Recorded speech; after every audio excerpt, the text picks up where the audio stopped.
आपने बहुत सारे घर देखे होंगे, पर मध्य प्रदेश में इन दिनों मुआवजा घर का चलन बढ़ गया है। आज इसी पर चर्चा करेंगे। मध्य प्रदेश में मुआवजा कारोबार के पहले भाग में हमने दिखाया था कि कैसे मध्य प्रदेश और उत्तर प्रदेश हाईवे के हजारों करोड़ के प्रोजेक्ट में मुआवजा घर बन रहे। मुआवजा लेने के लिए दूसरे हिस्से में उसी सिंगरौली जिले की एक और कहानी हम आपको दिखाएंगे। ललितपुर सिंगरौली रोड लाइन के लिए 6,672 करोड़ रुपए का बजट 2016 में पास हुआ था। प्रोजेक्ट आज तक अधर में लटका है, लेकिन ट्रेन को भूलकर मुआवजे के लिए सरकारी खजाने को लूटने में मुआवजा कारोबार से जुड़े लोग लगे हुए हैं। यहां के आदिवासियों की जमीन पर बाहरी लोग यहां आकर मुआवजे की लालच में घर बनवा रहे हैं। अब आपको एक रिपोर्ट दिखाते हैं और फिर इसी मुद्दे पर चर्चा करेंगे। खास पैनल भी हमारे साथ होगा।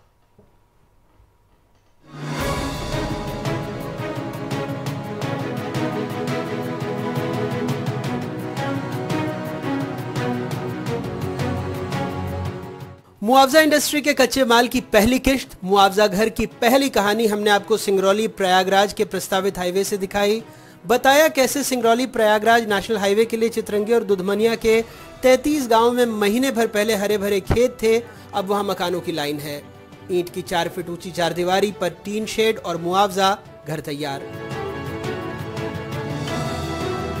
ठीक वैसे ही स्थानीय नेताओं, अधिकारियों और भूमाफियाओं के गठजोड़ ने रेलवे लाइन के लिए मिलने वाले मुआवजे में भी बड़े पैमाने पर सिंगरौली जिले में ही किसानों की जमीनें खरीदी और उसके बाद दिखावे के लिए मकान के ढांचे खड़े कर दिए। करीब 6 साल से सिंगरौली के 22 और सीधी के 91 गांवों में जमीनों का अधिग्रहण हुआ। कई ऐसे गांव हैं जहां लोगों को 2 वक्त की रोटी भी मुश्किल से मिल पाती है। ऐसे में यहां पक्के मकान के ढांचे देखकर समझा जा सकता है कि खेल क्या हो रहा है। ज्यादातर बैग आदिवासी बहुल गांव हैं, वो भी अब इस खेल को समझ रहे हैं, लेकिन कहते हैं मजबूर हैं। हमारे जमीन पर है। यहाँ बाहर के लोग आके बनाए हैं कि भाई पैसा थोड़ा बहुत दिया नहीं, वैसे ही लूट लिया हम लोग की जमीन। एग्रीमेंट भी करा है, उसने रजिस्टर नहीं भी 25% देने के बोल रहे हैं।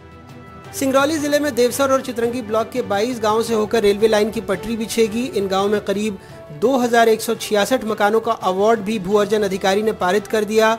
लगभग 10 गांवों के कुछ खसरों को छोड़ दिया गया था, वहां भी अब सर्वे पूरा हो गया है। इन गांवों में 1500 से ज्यादा मुआवजा घर बन गए। ये वही गाँव है जहाँ से सिंगरौली ललितपुर रेलवे लाइन होकर गुजरनी है, यानी इसी रूट से जो है रेलवे लाइन गुजरनी है और इसके लिए भूमि अधिग्रहण की प्रक्रिया प्रारंभ कर दी गई है। सर्वे का काम भी पूरा कर लिया गया है, लेकिन आप देखिए मुआवजा के लिए किस तरह से यहाँ पर मकानों का निर्माण कराया गया है। ये तस्वीरें देखिए और जहाँ भी आपकी नज़र जाती होगी आपको सिर्फ इसी तरह के मकान दिखाई दे रहे होंगे। ये मकान जो है, ये इस मकानों में कोई रहता भी नहीं है और ये मकान सिर्फ बनाए गए हैं मुआवजे के लिए। ये सब मकान बाहरी लोगों के हैं, यूपी, बिहार, बंगाल, झारखंड, यहाँ से सब लोग आके जिनके पास पैसे हैं वो सब लोग मकान बनवाए हैं। उनका उद्देश्य भू अर्जन और इसका मुआवजा लेना है।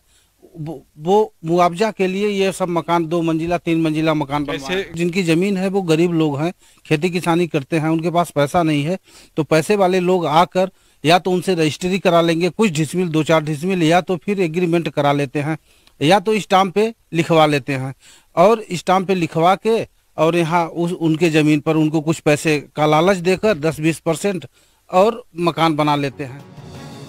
सिंगरौली जिला पावर कंपनियों का हब माना जाता है। बाकायदा इससे पहले भी मुआवजे को लेकर एक बड़ा गिरोह सक्रिय है। इस गिरोह को जैसे ही पता चला कि इस इलाके में कोई कंपनी आने वाली है या सड़क का निर्माण होने वाला है, गिरोह के लोग सस्ते दाम में आदिवासी परिवारों से जमीन खरीद लेते हैं या फिर एग्रीमेंट करा लेते हैं, उस पर बहुमंजिला इमारत खड़ी कर देते हैं। इसके बाद अधिग्रहण में मोटी रकम वसूली जाती है।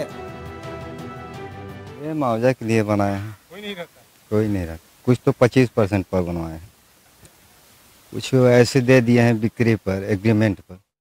ये मकान तो जो लोग बनाए हैं ये गांव के लोग और बनाए हैं और कुछ लोग बाहर के आके बनाए हैं। पैसा हो गया ऐसे कुछ 10-5 दे देते हैं, वो भी अभी दिए भी नहीं है, पैसा भी नहीं दिए हैं। बोले हैं कि मिलेगा तो देंगे और नहीं मिलेगा तो वो भी नहीं हो पाएगा। अब वो कोई भरोसा नहीं कि देंगे कि नहीं देंगे। पैसे की कमी से निपटने के लिए मुआवजे का दूसरा गणित भी निकाला गया है, सुनिए। किसी का 2 मंजिला है, किसी का 3 मंजिला है, किसी का सिंगल भी है। जैसे कोई अगर बनवाता है तो 2 मंजिले के बाद भी ऊपर बनवा सकता है। किसी का सिंगल मंजिला है, उसके ऊपर भी बनवा रहे हैं 1-2 मंजिला। 25% के हिसाब से देते हैं लोग। जिसका मकान है वो 25% लेंगे, इसके ऊपर आपका जो बनेगा वो आपको मिलता है।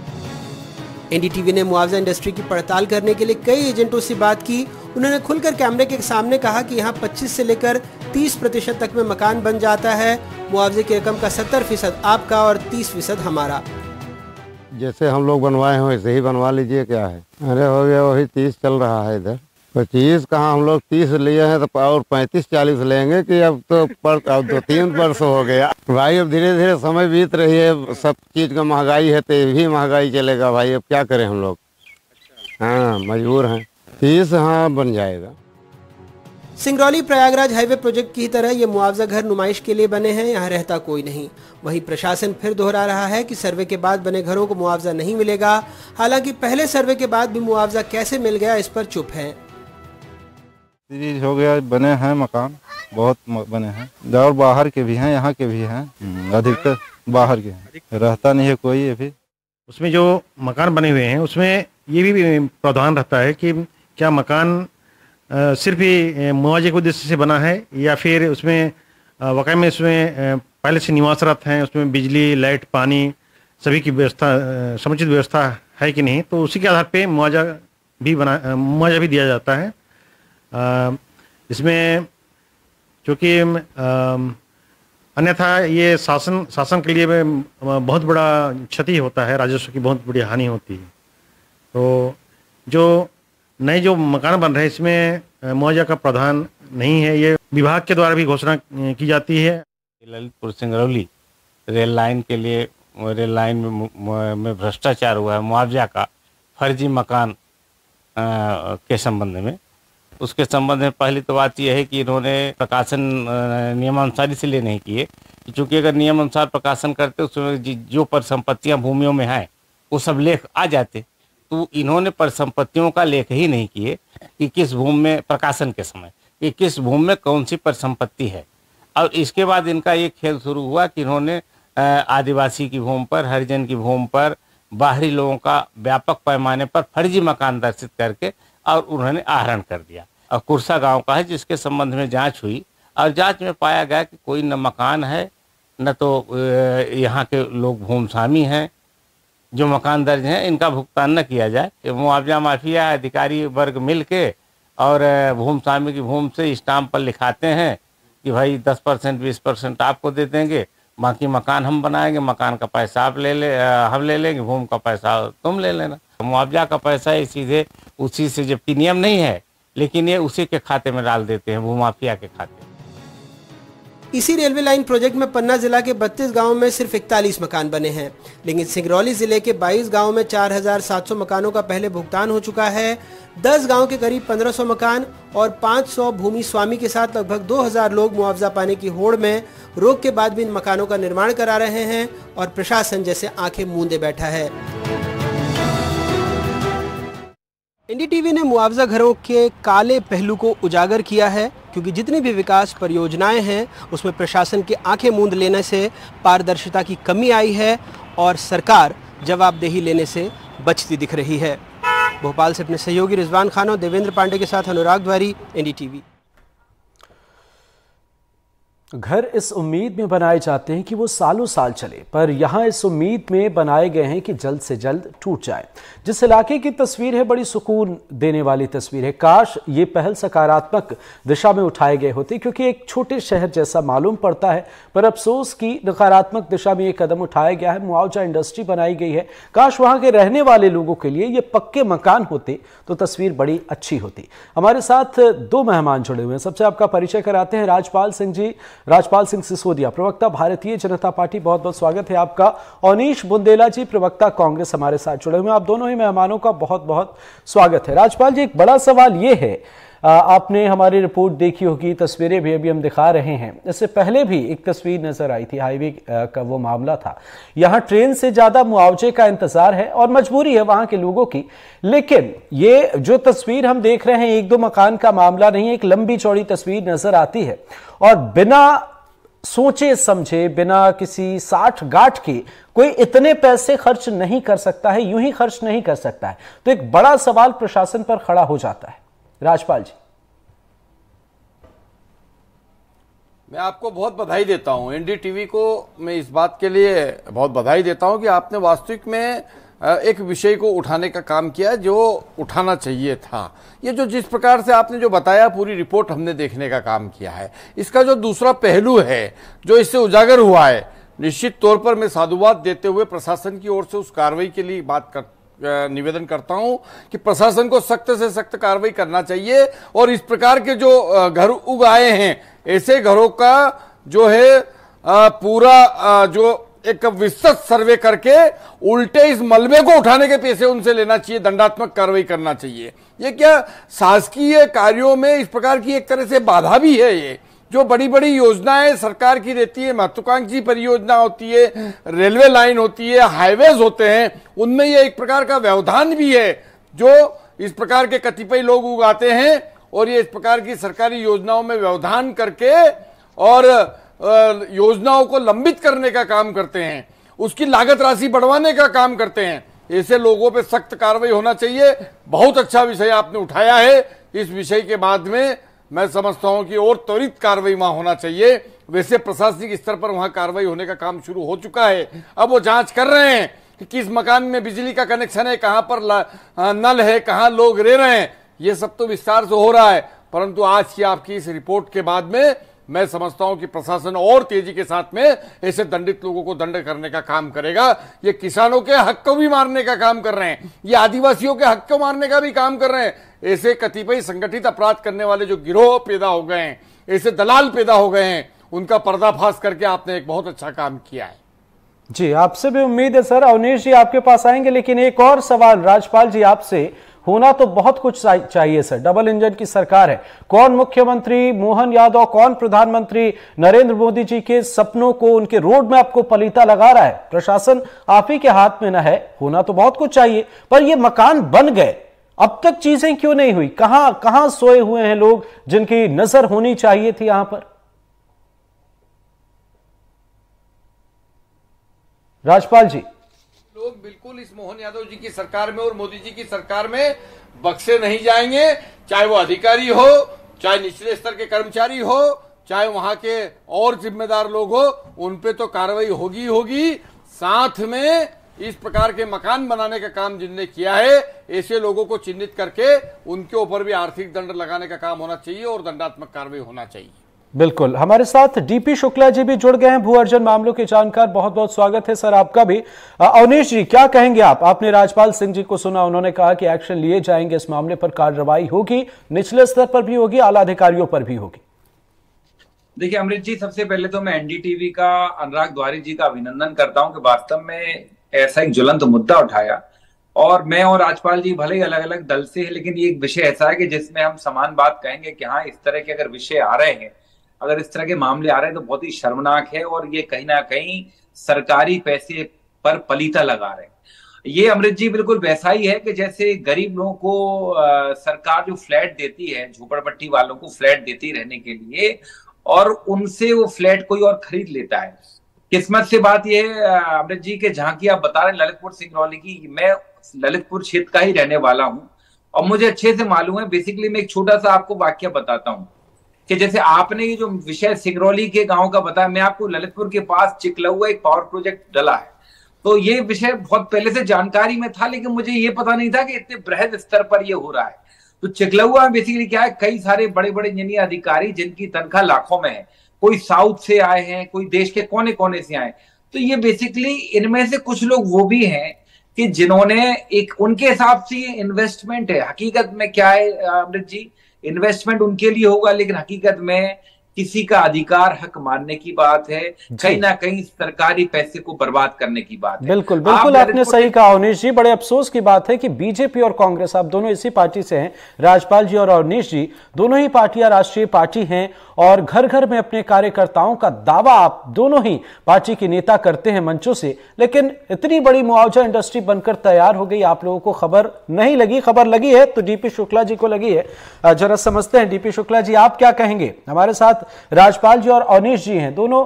राजपाल जी ने यहां पर कहा है कि मामले में एक्शन लिए जाएंगे, कार्रवाई होगी, बख्शेंगे नहीं किसी को। आप क्या कहेंगे?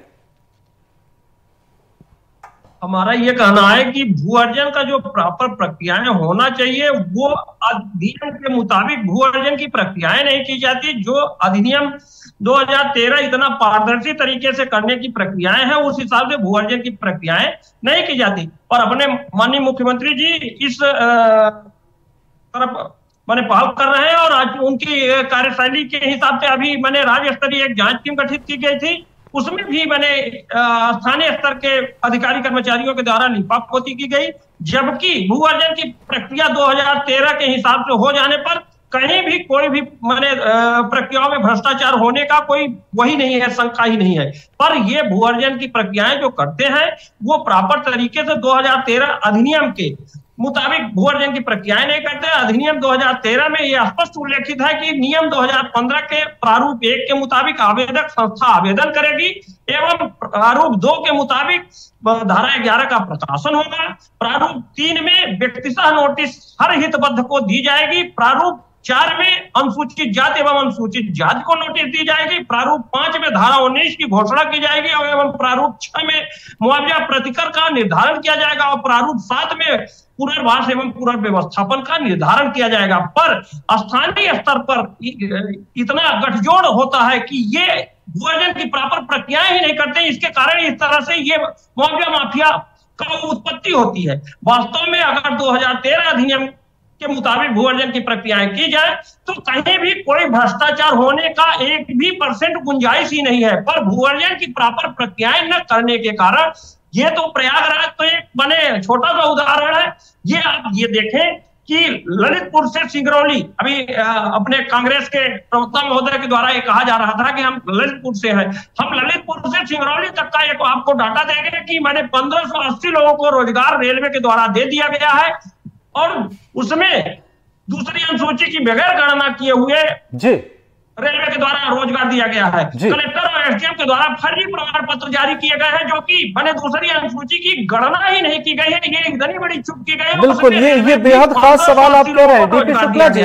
डीपी शुक्ला जी, इन मामलों में आप मास्टरमाइंड के तौर पर किसे देखते हैं? संक्षेप में सर, वक्त कम है।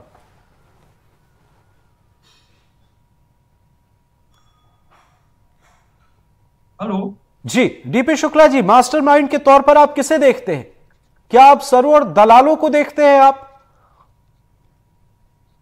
आवाज क्लियर नहीं आई आदरणीय। ठीक है, आपके पास आते हैं शुक्ला जी, आपके पास आते हैं। राजपाल जी, ये सवाल आपसे एक बड़ा सवाल कि भोले भाले जो आदिवासी हैं उन्हें कुछ अफसरों की मिलीभगत, कुछ दलालों की मिलीभगत से गुमराह किया जा रहा है और अब एक मामला जो बेहतर हो सकता था यहां पर, अब एक तस्वीर अलग आ रही है और अब यहां पर आप एक्शन में लेंगे सर तो आपके वोट बैंक को असर पड़ेगा। आप कह तो रहे हैं, हम उम्मीद कर रहे हैं एक्शन लेने की, लेकिन चीजें होंगी क्या प्रैक्टिकली? राजपाल जी, जो लोग इस प्रकार की हरकतें कर रहे हैं वो कोई हमारा वोट बैंक तो हो नहीं सकता। दूसरी बात, जो भोले भाले हमारे आदिवासी भाई है, बहनें हैं, जो कि कानून के बारे में अनभिज्ञता रखते हैं, जो प्रक्रिया जो अभी आदरणीय शुक्ला जी कह रहे थे, इस प्रकार की सारी प्रक्रिया को जो समझते नहीं है, उन लोगों के उस नासमझी का या उस कानून की अनभिज्ञता का लाभ लेने का काम इस प्रकार के कतिपय दलाल करने का काम कर रहे हैं। ऐसे दलाल हमारे कोई वोट बैंक नहीं है और न ही उन लोगों से हमारा कोई वास्ता सरोकार है। हम भारतीय जनता पार्टी की सरकार जीरो टॉलरेंस के तहत काम करने वाली सरकार है, विकास के तहत काम करने वाली सरकार है, हर बात की हम प्रक्रिया का पालन करने वाले लोग हैं। इस प्रकार से अगर कोई कर रहा है जो ध्यान में आया है, जिसके माध्यम से कहीं न कहीं हमारी भूमि अधिग्रहण से लेके मुआवजा वितरण तक के अवार्ड करने तक की प्रक्रिया को कोई अगर दूषित करने का काम कर रहा है तो निश्चित तौर पर उसको आइडेंटिफाई करके उनके खिलाफ कार्रवाई करने का काम हमारी सरकार करेगी, अक्षर से करेगी, जल्दी करेगी। ठीक है अवनीश जी, विपक्ष के नाते क्या मांग करेंगे आप, क्या सवाल खड़े करेंगे आप? देखिए अमृत जी बात सवाल खड़े करने की नहीं है। इतना बड़ा जो इस तरह का जो अगर ये घोटाला हो रहा है तो इसमें कहीं ना कहीं अफसर और नेताओं की मिली भगत है। देखिए 2006 से सिंगरौली रेलवे लाइन का काम शुरू हुआ और लैंड एक्विजिशन का एक अलग प्रावधान है। वो जो नियम है रेलवे के लिए भी एक जैसा है कि रेलवे पटरी के 100 मीटर इस तरफ 100 मीटर उस तरफ आप निर्माण नहीं कर सकते। तो उस नाते कई लोगों को जिनकी जमीन उस जद में है उनको मुआवजे दिए गए। तो सबसे बड़ी बात यह है, ये एक विचित्र तरह का एक भ्रष्टाचार सामने आ रहा है कि मुआवजे के पैसे से लोग इन्वेस्टमेंट कर रहे हैं, वहां अपनी हवेलियां तान रहे हैं। ये चिंताजनक विषय है। शुक्ला जी जो कह रहे थे, शुक्ला जी की बात का भी मैं सम्मान करता हूं। देखिए इसमें कहीं ना कहीं अफसरशाही और नेताओं की बिना मिली भगत के संभव नहीं है। और मैं साफ कर दूं कि इसमें कोई बहुत बड़े नेता नहीं मिले। लोकल स्तर पर जो भी नेता होते हैं, जैसे आप देखें विधायक से भी नीचे जो होते हैं, पार्षद होते हैं, जनपद होते हैं, आप अगर देखेंगे तो इसमें कहीं ना कहीं उनके रोल पाएंगे। और जो अफसर विराजमान है, इंजीनियर विराजमान है रेलवे की तरफ से जो है, क्योंकि इसके बीच में रेलवे के साथ साथ लोकल प्रशासन का भी रोल होता है, एसडीओ का रोल होता है, पीडब्ल्यूडी का रोल होता है, क्योंकि रेलवे भले ही जमीन अधिकृत करता है लेकिन और भी उसमें कई सारी एनओसीयां होती है, एनजीटी भी होता है। तो अगर आप देखेंगे इसमें कई सारे नेताओं की, अफसरों की, खासकर अफसरों की मिली भगत निकलेगी। और मैं कहता हूं सत्ता पक्ष सिर्फ ये कह के अपना दामन नहीं छुटा सकता है कि हम कड़ी से कड़ी कार्रवाई करेंगे, हम जीरो टॉलरेंस हैं।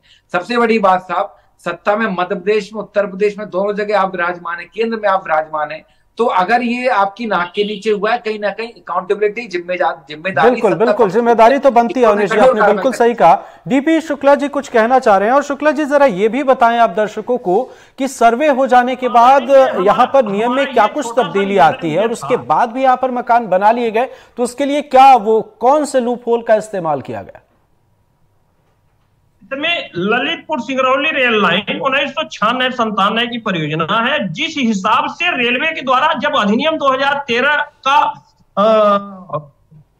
लागू किया गया, उस अधिनियम 2013 के बाद अधिनियम 2016 में राशि केंद्र सरकार द्वारा आवंटित की गई। 2016 के बाद से अधिनियम 2013 प्रॉपर तरीके से वो अधिनियम धारा 105(3) जो कि रेल अधिनियम से अर्जन करना था, उसमें 1580 लोगों को रोजगार दिया गया।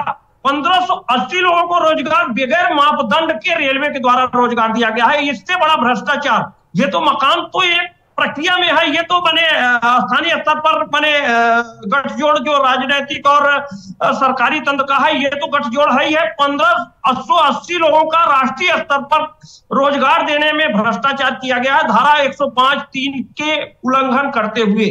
रेलवे के द्वारा पूरे भ्रष्टाचार की पटकथा तो रेलवे से लिखी गई, क्योंकि उसने अगर आवेदन प्रॉपर तरीके से रेलवे कर दिया होता तो ये भ्रष्टाचार होने का कहीं प्रश्न ही न होता। अगर प्रारूप 1 में आवेदन किया होता तो ये मकानों बनने का कोई प्रश्न ही नहीं आता। और राजस्व के द्वारा जो प्रारूप 2 में, नियम 2015 के प्रारूप 2 में अगर उसका प्रकाशन किया गया होता तो एक भी मकान नहीं जुड़ पाते। तो ये बड़ी प्रक्रियाओं का पालन कराया जाए और हमें आशा है कि माननीय मोदी जी और माननीय अपने मोहन यादव जी मुख्यमंत्री महोदय अच्छे व्यक्तित्व के धनी व्यक्ति हैं और वो इस कार्य पर पटाक्षेप लगाएंगे। जिस हिसाब से हम मुआवजा फल फूल रहा है उसको पटाक्षेप करेंगे, ये हमें आशा और विश्वास है। बिल्कुल आपकी उम्मीद है और आगे देखते हैं क्या होता है। राजपाल जी, अवनीश जी ने कहा कि यहां पर अधिकारी, कुछ दलाल और कुछ सत्ता पक्ष के नेताओं के साथ सेटिंग करके ही चीजें की गई और जाहिर सी बात है सर कि सरकार में आप हैं, सत्ता में आप हैं, तो किसी और पार्टी के किसी नेता के साथ तो चीजें होंगी नहीं, बात आगे बढ़ेगी नहीं। क्या कहेंगे आप? एक बड़ा आरोप है।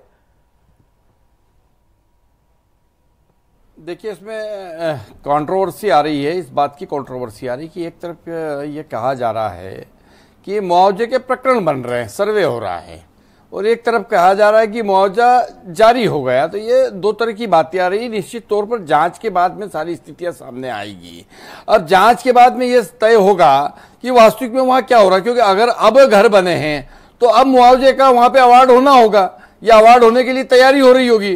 तो ऐसे समय में सही समय पे आपके द्वारा विषय उठाया गया, सही समय पे सरकार का ध्यान आकर्षित भी हुआ है। निश्चित तौर पर कार्रवाई इसमें होने का काम होगा और इसमें वसूली का भी प्रावधान है। अवार्ड अगर होता है और अवार्ड में एक प्रावधान होता है कि अगर ये आपको जो मुआवजा दिया जा रहा है, ये मुआवजा किसी कारण से, क्योंकि अपील में गए होंगे लोग, तो अपील में अगर निर्णय अगेंस्ट आता है तो वो वसूली योग्य भी होता है। तो तमाम तरह की कानूनी पेचीदगियां हैं। इस प्रकार की डिबेट में मैं सिर्फ इतना कह सकता हूं कि एक बहुत अच्छे विषय की ओर एनडीटीवी ने ध्यान दिलाने का काम किया है।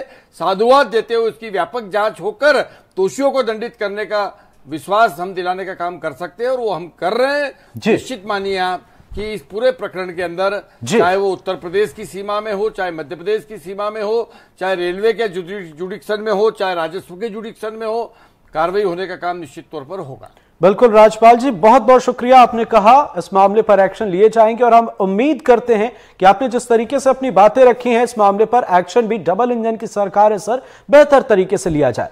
बहुत बहुत शुक्रिया हमारे साथ जुड़ने के लिए। राजपाल सिंह सिसोदिया जी आपका बीजेपी से, अवनीश बुंदेला जी आपका भी, अवनीश जी कांग्रेस पार्टी से हैं, डीपी शुक्ला जी भू अर्जन मामलों के जानकार हैं, सर आपका भी बहुत बहुत शुक्रिया।